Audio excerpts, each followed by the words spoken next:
Hello everyone, welcome back to my channel. তো আজকে তোমার সাথে শেয়ার করছি একটা বিশেষ ভিডিও। সেটা হচ্ছে আমার অ্যানিভার্সারি লুক। এটা আমার ফার্স্ট অ্যানিভার্সারি ছিল এবং একটা ছোট্ট করে ফ্যামিলি নিয়ে একটা অনুষ্ঠান আমরা করেছিলাম। সেইখানেই আমি জাস্ট আমার লুকটা ক্রিয়েট করেছিলাম, যেটা তোমাদের সাথে শেয়ার করব। সেই দিন যে কি ছিল মানে আমি বলে বোঝাতে পারবো না। মানে ঠিক আছে, সমস্ত কিছু প্রিপারেশান, রান্না টান্না সমস্ত কিছু ছিল, মানে আমাদের লোক বলা ছিল, তারাই ব্যবস্থা করেছিল। কিন্তু কিছু কিছু মানুষের জন্য বাড়িতে কিছু কিছু রান্না হয়, সেই দিকটা একটু মানে থাকতে হয়েছিল।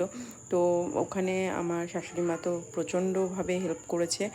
আর আমি সমস্ত ওই রান্না টান্না সেরে যেটুকুন ছিল, তারপরে 4টের পর এসে সাজতে বসেছি।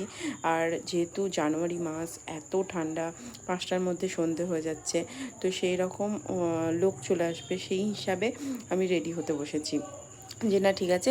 এবার রেডি হতে হতেও এত কাজ, এত জিনিস, কথা বলা বা বারবার উঠে যাওয়া, অনেক প্রবলেম হচ্ছিল। কিন্তু তবুও রেডি হওয়ার লুকটা মানে ভিডিওটা আমি কোনো মতে নিয়েছি। আর তোমরা দেখতে পাচ্ছ আমি কি তাড়াতাড়ি করে যাই হোক মেকআপটা করছি হাত দিয়ে। সাধারণত আমি তাড়াতাড়ি রেডি হলে ওইভাবেই হই, আর আমি ওভাবেই লুক ক্রিয়েট করি। আর আমি আই মেকআপও করেছি, দেখতেই পাচ্ছ। আমার মানে আমার স্পেশাল যে আই মেকআপ, এইটাই আমি সবসময় করতে ভালোবাসি। আমার মনে হয় আমাকে এটা খুব শ্যুট করে। তো সেই রকম একটা আই লুক আমি ক্রিয়েট করেছি। আমি এখানে ড্রেস পরেছিলাম আমার বিয়ের বেনারসি, দেখতে পাচ্ছ। আর আমার বড়ও পরেছিল বিয়ের পাঞ্জাবি। তো এই হচ্ছে ফাইনাল লুক। কেমন লাগছে জানিও। আবার দেখাবে নেক্সট ভিডিওতে। Bye bye.